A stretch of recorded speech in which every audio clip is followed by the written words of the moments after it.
Pemirsa, pemerintah memastikan tidak akan ada kenaikan biaya haji yang dibebankan kepada jamaah. Meskipun saat ini harga bahan bakar pesawat atau aftur tengah mengalami lonjakan tajam. Sebaliknya, Presiden Prabowo Subianto justru menginstruksikan penurunan biaya haji sebesar 2 juta rupiah pada tahun 2026 mendatang. Tak hanya soal biaya, pemerintah juga menargetkan pemangkasan masa tunggu haji dari puluhan tahun menjadi hanya 26 tahun. Tekanan ekonomi global yang berdampak pada kenaikan harga aftur mulai mengancam biaya operasional penerbangan haji. Dua maskapai besar Garuda Indonesia dan Saudi Airlines telah mengajukan tambahan biaya penerbangan sebesar 7 hingga 8 juta rupiah per jemaah. Namun dalam rapat kerja pemerintah terbaru di Istana Kepresidenan, Presiden Prabowo Subianto dengan tegas menolak usulan tersebut untuk dibebankan kepada masyarakat. Jadi dari dia minta sekitar 7,9 juta per jamaah dan Saudia 480 atau sekitar 8 jutaan. Nah, namun keputusan Presiden memerintahkan kepada kami bahwasannya tidak boleh dibebankan kepada jamaah. Kondisi post major ini kita tunggu dari misalnya dari pemerintah Saudia, termasuk juga nanti kita lihat kondisi lainnya. Nah, kehendak Presiden ongkos haji harus tetap turun 2 juta.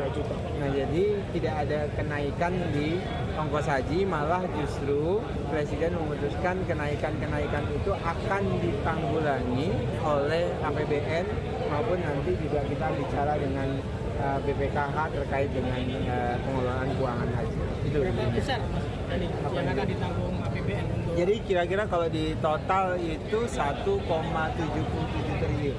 Presiden meminta agar beban kenaikan tersebut ditanggung oleh negara. Untuk menutupi selisih biaya tersebut, pemerintah telah menyiapkan anggaran sebesar 1,77 triliun rupiah dari APBN. Langkah ini diambil sebagai bentuk keberpihakan pemerintah terhadap jemaah haji, terutama dari kalangan menengah ke bawah.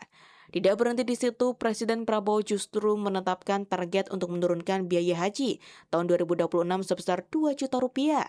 Selain persoalan biaya, pemerintah kini tengah berfokus pada efisiensi manajemen haji. Salah satu yang menjadi sorotan adalah masa tunggu atau antrean haji yang sangat panjang.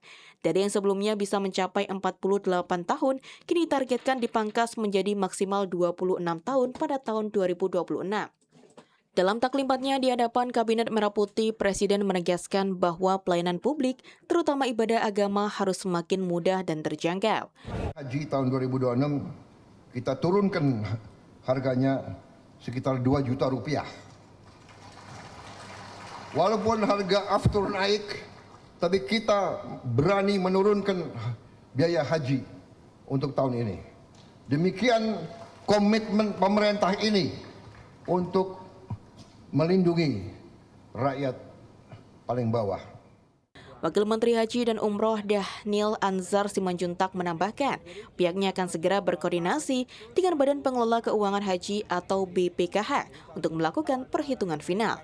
Meskipun berbagai komponen biaya seperti aftur dan akomodasi di Arab Saudi meningkat, pemerintah optimis dengan tata kelola yang transparan dan efisien, target penurunan biaya dan pemangkasan antrean dapat realisasi.